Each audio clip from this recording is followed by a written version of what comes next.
Yo, Gabriel here. We're going to be doing a new tier list. This time it's the Champ tier list revisited, as it specifically relates to Cursed Seeds. Now, it's going to be obviously different than how I would rank them in a normal sense, right? With a lot of these champs, you're going to see some of them are going to be the same. In general, most of the champs I consider S tier in normal runs aren't really going to drop rank.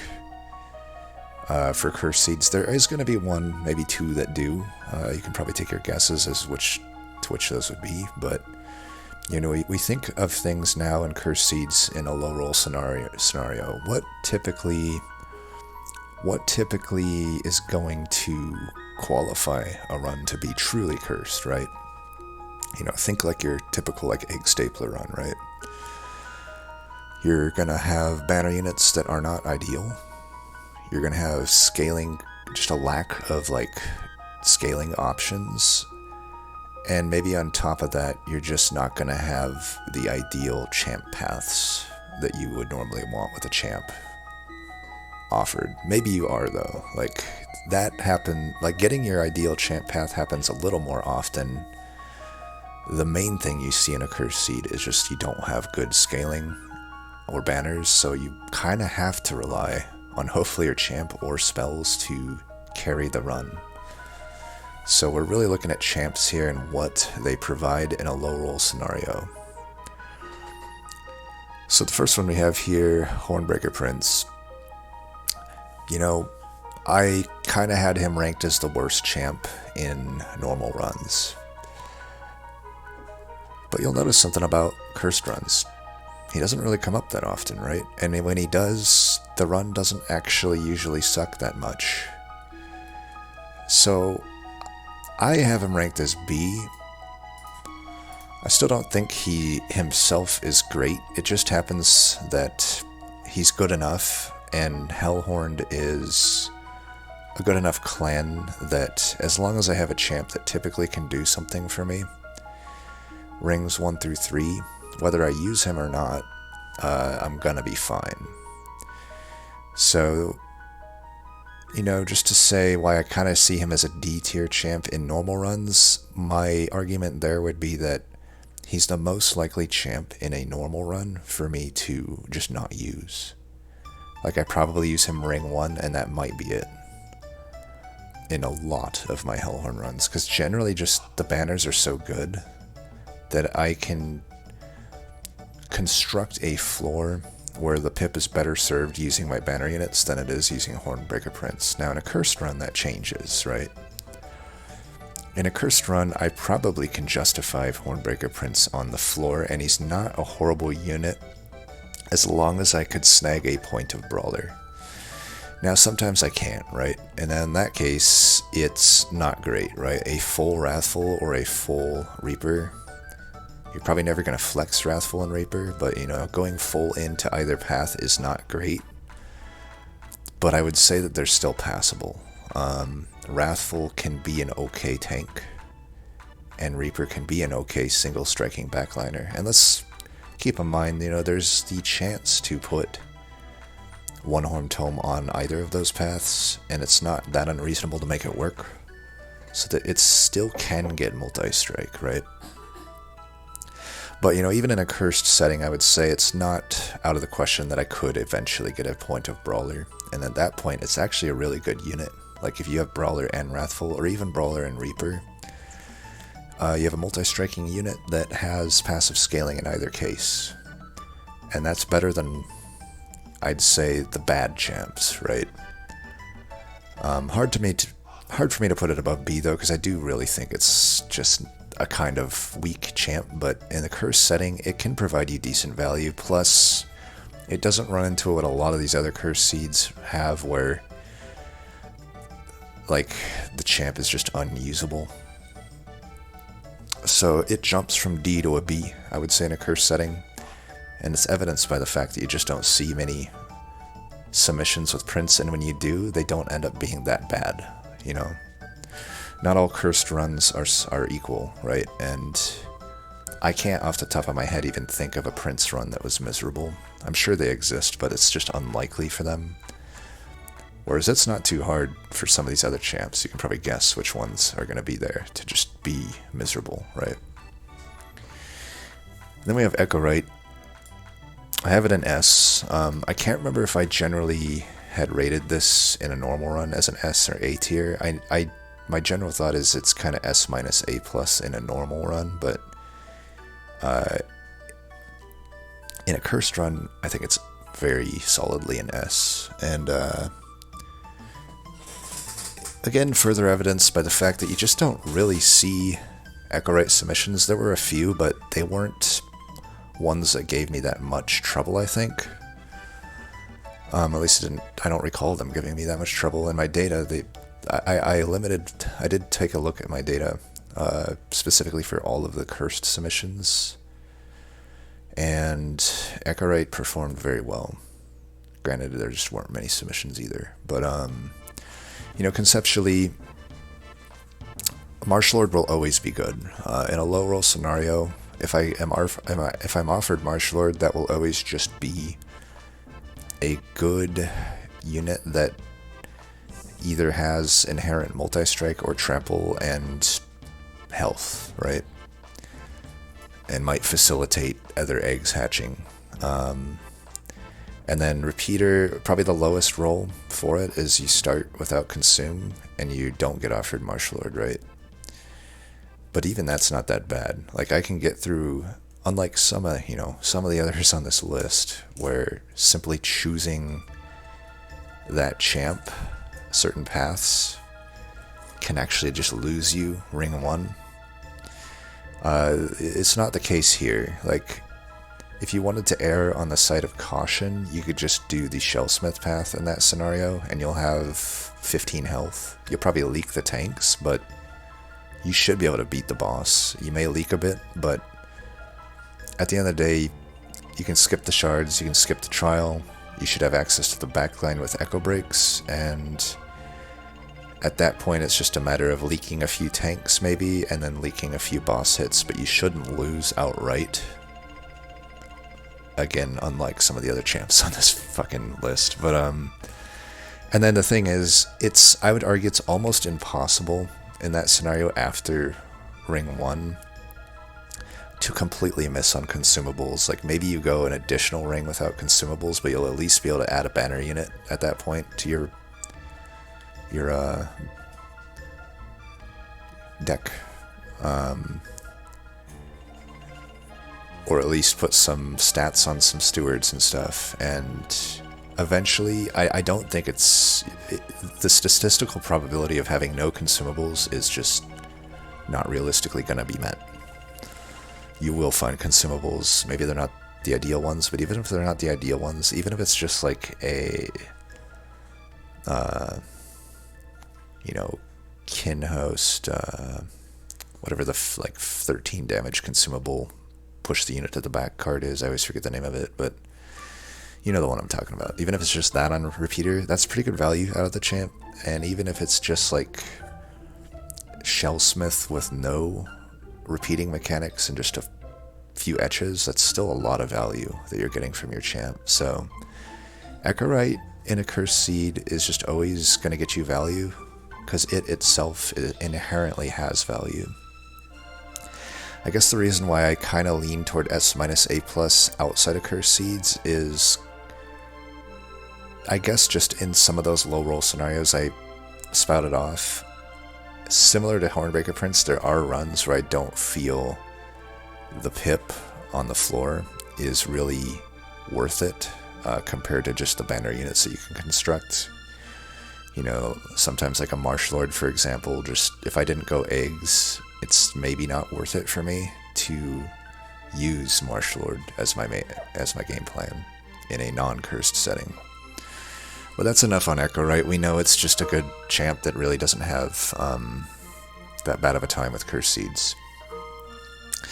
Now, if you had guessed Primordium was one of those where I move it from S down, you were correct. I have it in the A tier for Cursed Seeds. It's still a very valuable champ. However, in cursed scenarios, it's not S. I wouldn't say it's S. It no matter what path you go, there are situations in Cursed Seeds where it just isn't that valuable of a champ. It's still not completely invaluable, but it's not enough to, like, do that much on a run sometimes. Say, I mean, let's use a very simple example. Let's say you're never offered aggressive and you're never offered anything that has buffs. So you're just looking at either Superfood or Stalwart or some mix between the two. At best, you're just getting minor stats, maybe some Gorges to an Umbra unit, and maybe some damage shield, and that's it. And that's not that valuable, right? Conversely, let's say you do get aggressive, but you just never find anything that has multi-strike or sweep. And on top of that, you don't even get a good way to play Primordium top. So in that scenario, you're feeding a single striker, and you're having to go mid even. And that's a horrible scenario. That's absolutely a cursed seed. And Primordium isn't doing much for you there, I'd argue. It's still, like, okay. It's not completely useless. I would never... I'd be honest, though. I kind of even wanted to put it in B. You'll notice there's a lot of Primordium submissions in Cursed Seeds. And they suck. Like, there's some really rough runs. But what keeps me out of putting it to B is technically, even in those lowest of roll scenarios, you're still usually getting decent value out of Primordium. But it just certainly isn't S tier. I would say it's like A- tier. So Primordium, I don't know. Primordium Dregs is just not a good combo. I would argue Primordium with Wormkin is not a good one a lot of the time. And Primordium Stygian is often not good. Primordium Stygian, if you don't get aggressive, you're just not going to find anything for Superfood a lot of the time. Or Stalwart. There's not really any flat stat buffs that Stygian provides, and there's no buffs that Stygian provides. So you're not getting stats or buffs, so you provide nothing to Superfood or Stalwart. And then similarly, like Melting Remnant, if your Drag's secondary, you know, the only real way to get multi-strike in the clan is draft, but that's kind of awkward to do if you don't get Reform or Burnout Extension at least. The Burnout Extension even is still awkward, like, you have to have, like, intrinsic, probably. So it's just really awkward and often just completely misses. It's like borderline B+, I don't know. It does feel weird to... The other units, I guess, that I have at B, though, just feel a bit worse than Primordium, so I'm going to leave Primordium at A. I guess we'll get right to it with Tethys, right?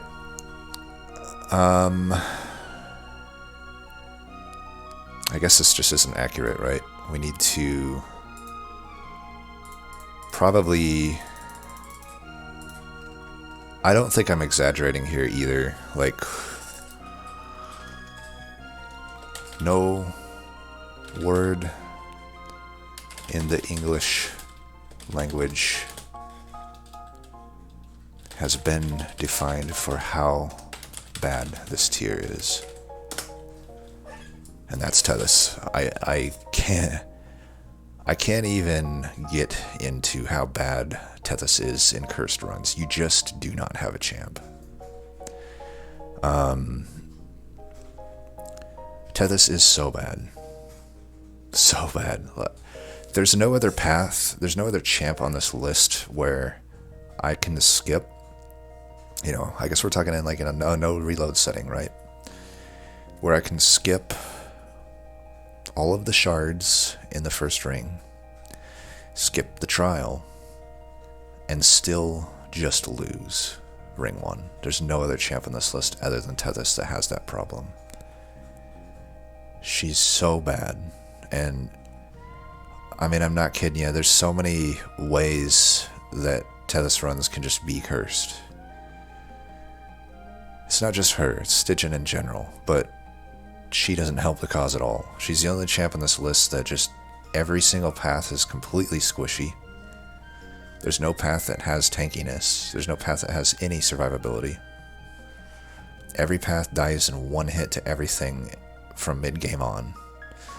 Whether that be spikes, whether that be a sweeper, whatever, you know.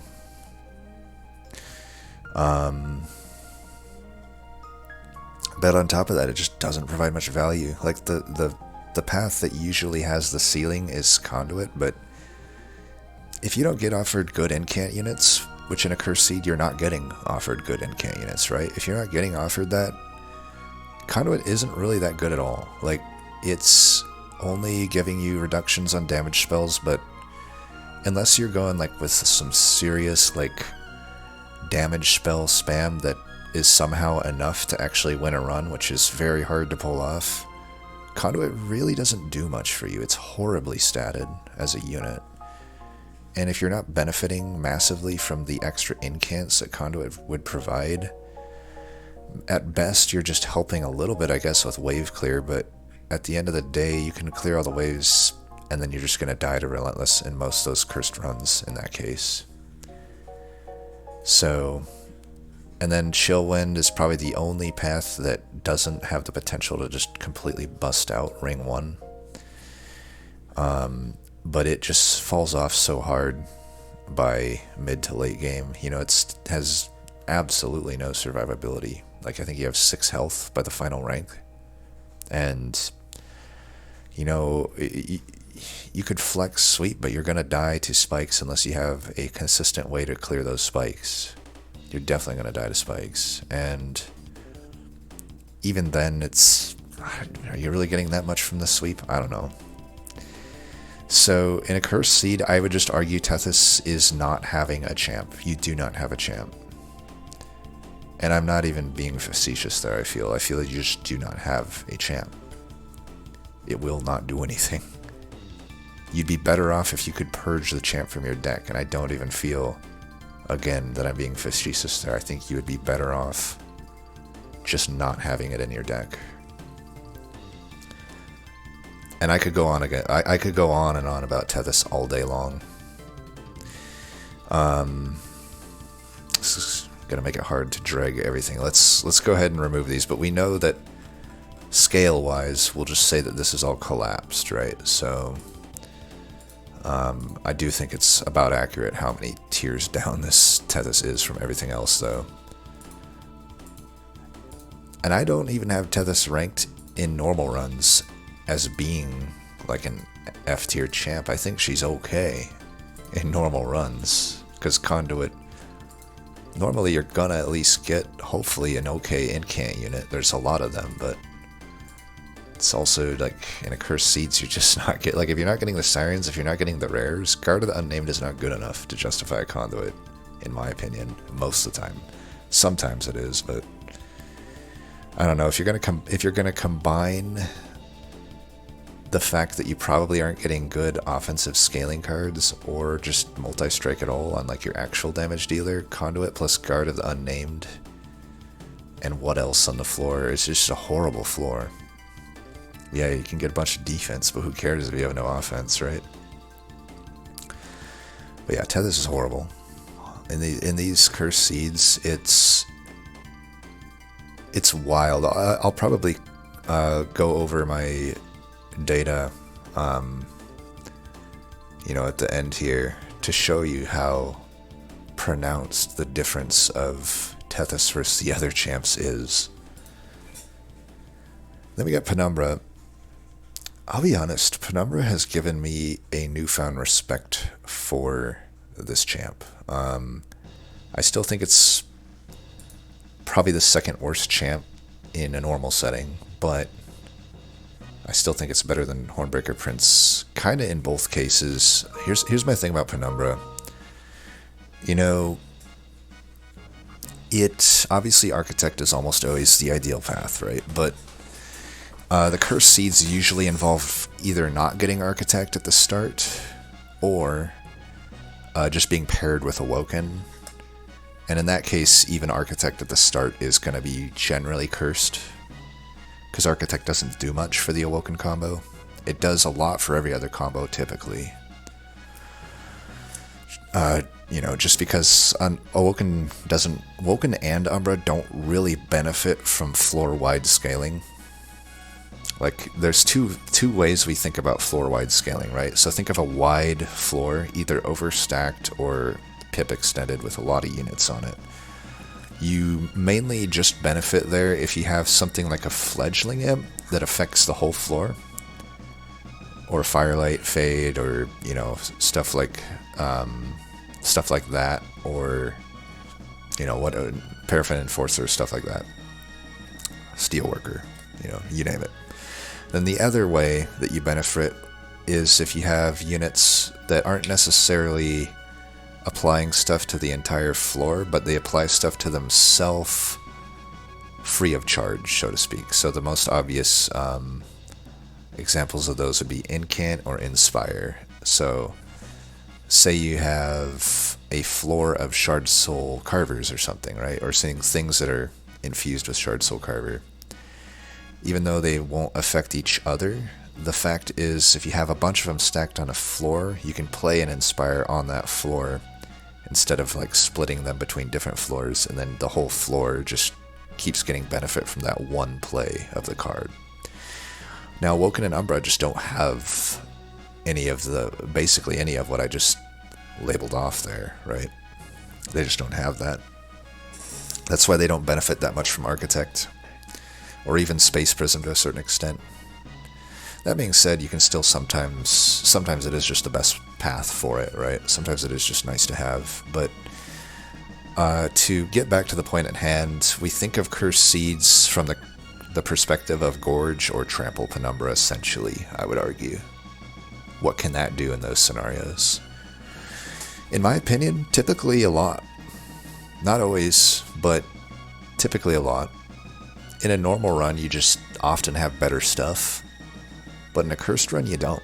And it turns out, like, even though it's awkward to pull off, you can get a lot of stats out of Gorge Penumbra, and it's not that inconsistent to do so. There are obviously high rolls that you would love to have, like Shroud Spike would be the best one. Shroud Mitosis isn't out of the question. Other things like Umbra Stone, Furnace Tap certainly help it. But let's say you don't find Umbra Stone and Furnace Tap, but you do find something like a Shroud Spike or Mitosis. You could, if offered, you can flex Monstrous into Gorge. You can look back through my Cursed Seeds. I've done it at least a couple times, and it's actually pretty good. Like, you do get a little less scaling on Gorge than you normally would, but if you got enough Gorge, that's a way to do it. You know, it's interesting because a big problem with the Gorge mechanic is not much in the game actually benefits that much from Gorge, right, as a keyword. Back in the day, the Crucibles did, because it just kind of represents such a clean way to deal with Relentless, but in the DLC world, there's such a need for wave clear, and the Crucibles do so little at that they've kind of just become useless. And then things like Alloyed, Construct, while they are a good unit, the actual Gorge keyword doesn't do much for it, especially when you factor in you're usually going to self-infuse it, and you're not really going to be hurting for fuel anyway. So stacking fuel just doesn't mean much. It's not like you can burn fuel to get a buff or something. And then, you know, even things like Shadow Eater, it's okay, but there is a certain point where outside of Shroud Spike, the extra Gorges have diminishing returns if you've already killed, like, the backliners. Really just Morsel Maker and Penumbra truly benefit from Gorge because it actually gives them extra stats, right? And even to dovetail into that, it makes the normally pretty worthless Fossilized Fangs pretty useful. So it kind of opens up an additional high roll, right, at artifacts, because Fossilized Fangs with Gorge Penumbra is really good. So I guess what I'm saying is, if you're not in a cursed run, you're just not getting what you normally want to see. But if you're not getting what you normally want to see, you might be getting stuff that you normally don't want to see, and sometimes that is stuff like Fossilized Fangs, or even like a Shroud Mitosis. I would say in a normal run, Shadow Mitosis isn't really that good, but if you're stuck with Gorge Penumbra and you're stuck with that as your best option to game plan around, some of those low roll things actually become pretty okay, right? So I don't know. There's definitely really hard Penumbra runs, but I don't really feel like in a cursed run it's often because of Penumbra. I actually feel like Penumbra is the only thing often providing good value in runs. And I'd also add on to that Penumbra, like Gorge Penumbra specifically, has some of the most powerful rings 1 through 3 that there is, unlike, you know, Miss Tethys down here, who can just lose you outright early, while also just never providing any value throughout the run.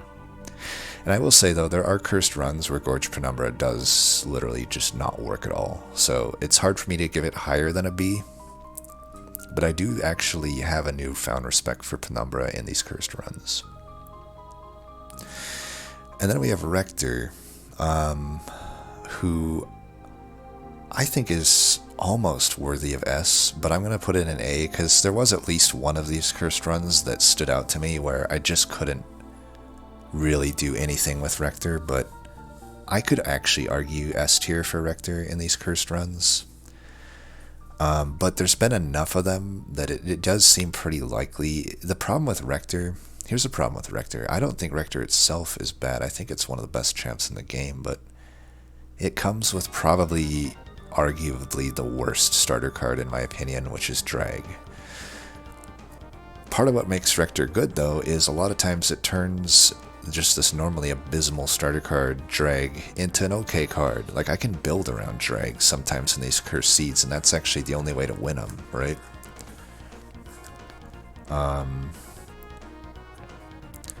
But I don't know. It still can be really rough because Melting Remnant is just so awkward to build around when you aren't guaranteed reform. And keep in mind, I think a lot of these Cursed Seeds do not end up with Dark Calling at the start, so you don't even have that sort of additional like help with building your deck. That's why I like Dark Calling so much, is it just allows you to comfortably go the Remnant lines. Like, I can take a draft comfortably if I have Dark Calling, right? I can't if I don't, and I don't have Reform.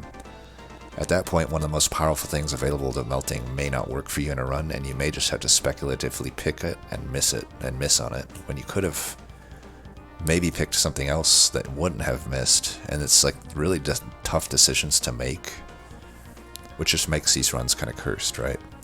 But all that being said, even the non-Dark Calling paths of Rector typically are going to get you pretty good value. Definitely, like, if you can justify a Burnout Burnout Rector build, you're going to be fine up to Ring 6. Unfortunately, though, past Ring 6, I don't think Burnout Rector is good, and I do think it's incredibly weak. I would go so far as to say it is an incredibly weak third rank type of champ. It's weird that it just falls off a cliff. I don't know why. Like, I think I've said it in other videos, but it basically follows the same stat line as Solgard Titan Channel for the first 2 ranks, and then just for whatever reason at the 3rd rank, it has like half the stats of Titan Channel Solgard. So, I mean, it goes from being pretty useful to now it can't really survive that much. It's like an okay tank, I guess, but as a damaging unit, in a lot of ways, it's completely useless because it can't kill a tank without extra help. And then a lot, not just a little extra help, it needs like about 100 damage of extra help. Maybe like 70 to 80 damage of extra help, which is not easy to come by in a Cursed Seed. So I do think Burnout Rector is rough. And even Harvest Rector, it can be a good tank, but it's not going to help you that much with Wave Clear. It'll help you with Relentless. It'll give you a good tank, and if you do find Dark Calling, it's a great flex, but it can be pretty weak in a lot of regards. But that's about all I can say for Rector. I think it keeps it out of S, those kind of bad aspects that I listed off, but I still think overall Rector is so powerful that it makes some of these Cursed Seeds bearable, unlike Tethys. Like, I'll usually get value out of Rector, unlike Tethys. And then Shardtail Queen, I don't even know if I've even gotten one from Egg Stapler that has Shardtail. Maybe I have, but I can certainly tell you I haven't lost any. Let me recheck the data, but I'm pretty sure I haven't lost any with Shardtail. Either way, Shardtail is just so powerful. It's very hard to low roll with Shardtail Queen. I think there were like some Voyix seeds that are probably on this list that were that way. Like, they basically had nothing for Shardtail, but even then, usually, like, at the very least, if you can, you're going to get Imperialist or Imp Parade. Those paths have an inherent value already in them, unlike Tethys. And they're going to do fine for you at all stages of the game, and at least provide you some sort of value. And in these cursed seeds, a champ that can provide the value that Shardtail Queen does makes it really hard for a seed to actually be cursed, right? I think the lowest possible situation you could get with Shardtail is that you're offered no additional imps on a run, that you never find Endless, and that you never find Imp Parade. That's the lowest situation I could think of. Then you're basically only having Queen's Implings and like Imperialist or Rally. And it's incredibly, incredibly rare for that to happen. I don't think, like, I know one of the Voyix seeds was that way, but it was still like one that I won, right? Because similar to like Prince, it's a benefit that Hellhorn has that Stygian doesn't have. Like, even the bad, like the worst situation for Hellhorn is that Ring 2 you get Demon Fiend and Consumer of Crowns. That's the worst possible situation, and should be incredibly rare, but it happens from time to time, as we've seen. Other than that, every other unit, even the lesser desirable ones, such as Branded Warrior or Alpha Fiend, in a cursed scenario, I can build around those much more than I can build around, say, like a Cold Kalia in a run where nothing is there for Cold Kalia, right? So I don't know. I think it's Shardtail's S, and similarly, I don't even know if there's worth talking too much about Spinechief, but Spinechief is just incredible. It isn't possible, I think, to have a cursed Spinechief run. I would never consider any run with Spinechief to be cursed. Certainly not Corruptor. It is I issue this challenge. I think it is impossible for Corruptor to have a cursed run in the true sense of the word. I do think you could almost have a cursed run with Decayer, though. I've experienced runs, at least, where it's a bit hard to make Decayer work, but not enough that I'd ever drop it out of S. Even in a cursed scenario, Decayer is going to get you quite a lot of value. You're at the very least going to clear the waves. In the cursed scenario, you can't really deal with Relentless, is I guess what I would argue. But I think it'd be tough not to find a situation where you can make Decayer work and have it be relatively clean. It's just, Spinechief to me is on the level of I don't think it'll be any spoilers that Little Fade's in the S tier as well. Now the next one's kind of interesting. I had debated actually putting Wyldenten in S. I could argue it for cursed seeds, but I'm settling for A simply based on the fact that so many seeds have been submitted that involve Wyldenten. The most common one to see is Wyldenten and Stygian, which is funny because in a normal average scenario it's a strong combo, I'd say, but in a cursed scenario it sucks. Some of my hardest wins I've ever accomplished were in that combo from Egg Stapler, right? But I think similar to Penumbra, I've got a bit of a newfound respect for Wyldenten. So it's interesting, if I compare the way I think of Wyldenten outside of Cursed Seeds and the way I think of Penumbra outside of Cursed Seeds is kind of similar. Like, I kind of think of them that their best use for me typically is to be a makeshift good card that is normally in the clan. So for Penumbra, it's a makeshift Space Prism that is like just the typical good value that I get. And for Wyldenten, it's a makeshift Preserved Thorns that I usually get. But when I'm in a Curse Seed, all of their paths kind of open up and become okay, right? Like, I have a newfound respect for Strangler in Curse Seeds.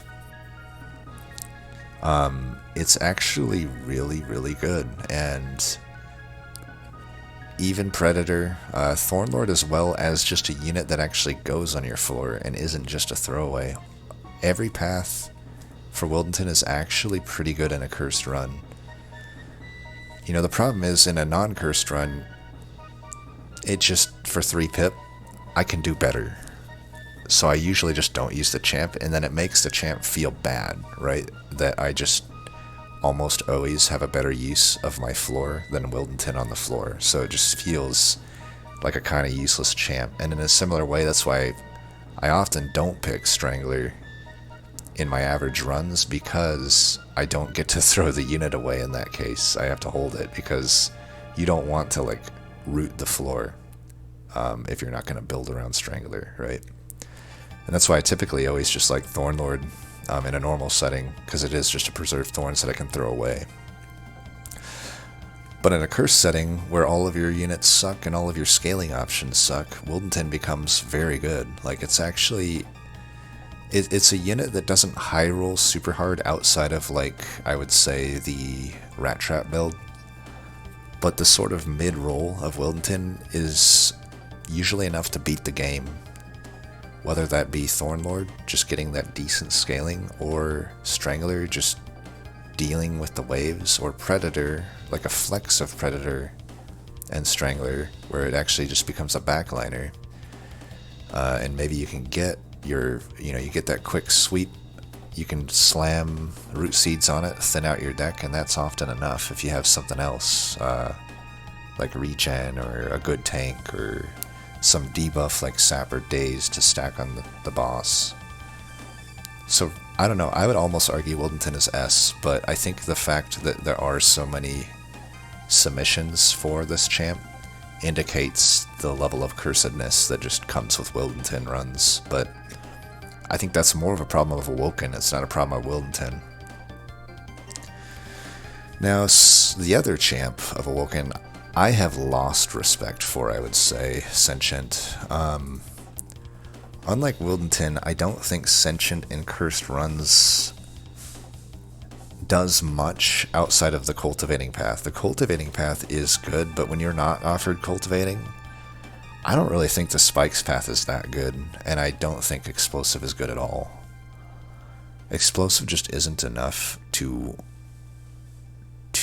like you can build, let's say you build completely around Sentient, that still doesn't even clear all the waves in Divinity, and if you're not clearing all the waves in Divinity and it's a Cursed Seed, you just lose. And then similarly, you like Spike Sentient, I don't know, it doesn't do enough damage. It's not horrible. It's usually what I'll just default to if Cultivate is not offered.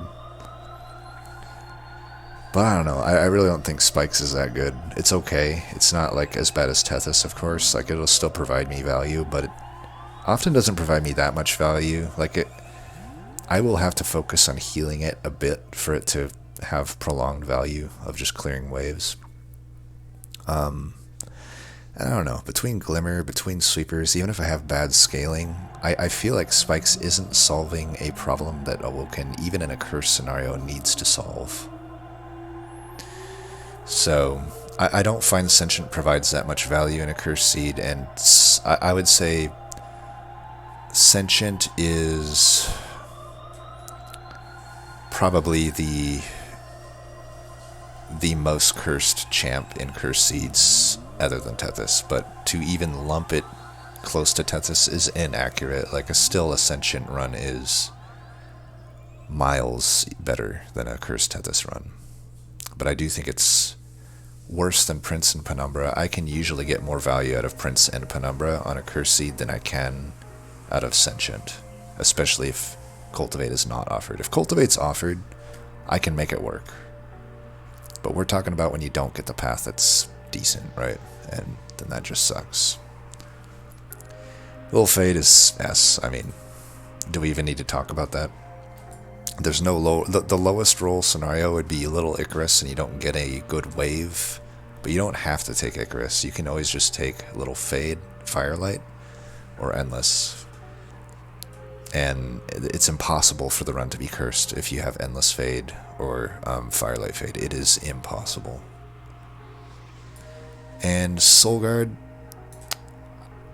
Now, it's funny because I think similar to Wyldenten, there's a lot of Solgard runs that have been submitted as cursed. And I agree that they are generally cursed, but Solgard itself is such a ridiculously powerful champ that I have to put it in S. I love this champ. My two favorite champs in the game right here are Shardtail and Solgard.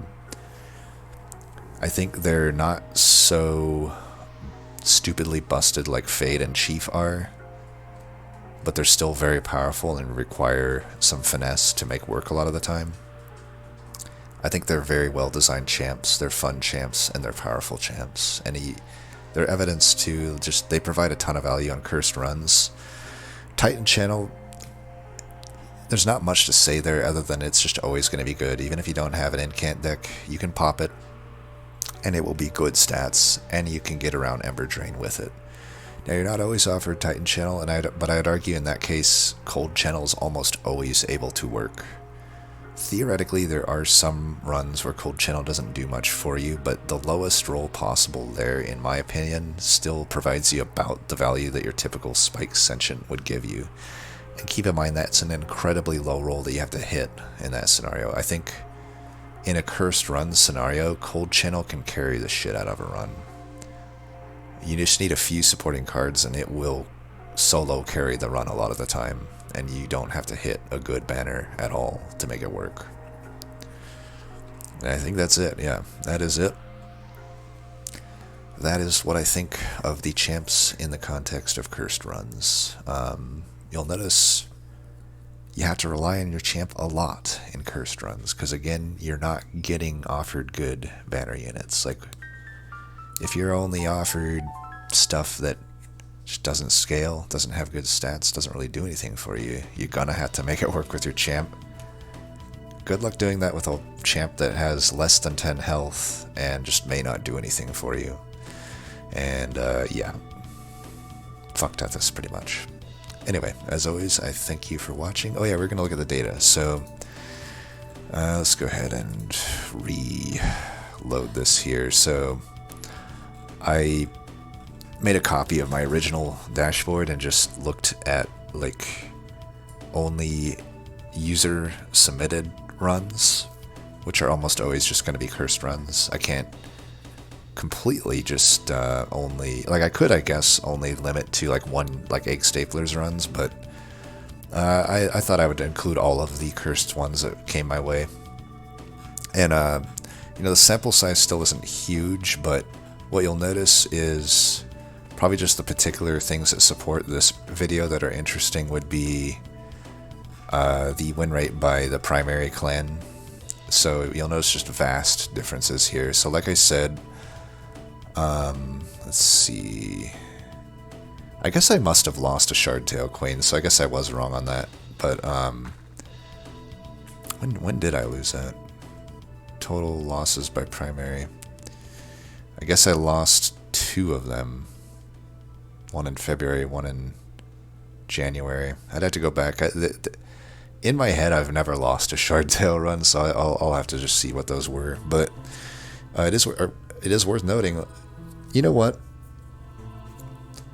Let's make a quick edit. If I've truly never lost with Wyldenten, then it needs to be S. Yeah, Wyldenten needs to be S. So it looks like Wyldenten I have never lost with in these cursed runs. So by default, it has to be S. And Little Fade, no surprise there.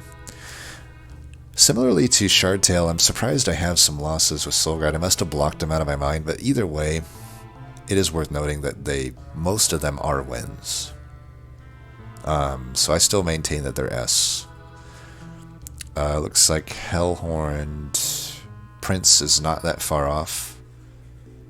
So like I said, it moves up. I still don't think, though, that in my head, I justify it higher than B, because I still think the champ itself is so weak. I think Hellhorned itself really carries it. And then, yeah, the Rector, still pretty high, right? 81%. Maybe it could be considered S, but maybe I just have some recency bias with some rough Rector runs that prevent me there. And then Spinechief I've apparently lost with. That seems... Apparently I've... Where's my losses? Where's the losses? January and December. They're so long ago that they just must not be fresh in my mind, but apparently I've lost some with Spinechief, but I'm going to put that on my own mistakes. Umbra. See, Penumbra, like, actually has a higher win rate than my Primordium ones. So, like, you'll notice my tier lists don't 100% follow my data, because I feel like it's a mix of feel, I guess, and maybe just how I've felt they've been, but it is interesting that the data kind of supports it in a lot of cases. Like, I could maybe even drop Primordium to probably be... You know what? Since the win rate's pretty bad here, 55% with Primordium, I am going to drop it to B. I think it is making sense to me because, I don't know, it just has horrible performances in the cursed scenarios. And I would actually argue it almost does reach Tethys levels in a lot of them where it just doesn't actually do anything for a run. But Penumbra's been alright. 69% is not bad. It's a pretty good number if you ask me. And then Sentient, I think we see this, 62%. It's the third lowest. I mean, technically Penumbra's the fourth lowest, but I don't know. Maybe I'm just biased toward liking Penumbra. But yeah, I don't know. Sentient hasn't done that well, but then the clearest one here, every other one is above 50 at least, and you have Tethys at fucking 40%. So I still maintain how bad Tethys is. And then secondaries, there's not a whole lot here other than I think there's, the torches didn't do too well, but I think that's more of a fact of there were a lot of Tethys torch runs, and I could probably argue similar for Drag's secondary, but I do still think Drag's secondary is abysmal.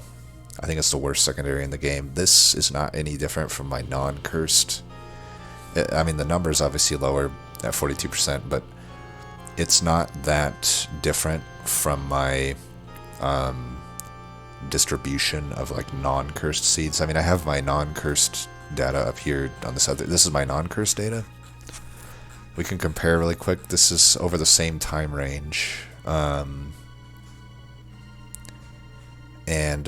Yeah, see, it's the distribution-wise, Drag's secondary is still significantly worse than all of the others, even though the overall number is much higher.